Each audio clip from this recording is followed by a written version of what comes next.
நைட்டில் மெரினா பீச் எப்படி இருக்குது பாருங்கள், சூப்பராக இருக்குது. லைட் ஹவுஸு, குதிரை,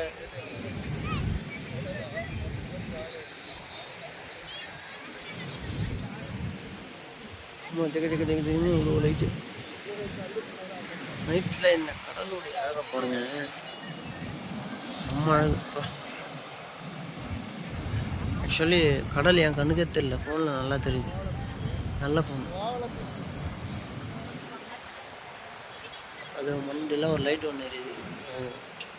இது ஒரு ஏரோப்ளைன். அப்படியே 1 by 1 வந்துக்கிட்டே இருக்கு. அது பாருங்க, ஹார்பரு தெரியாது, காட்டுறேன்.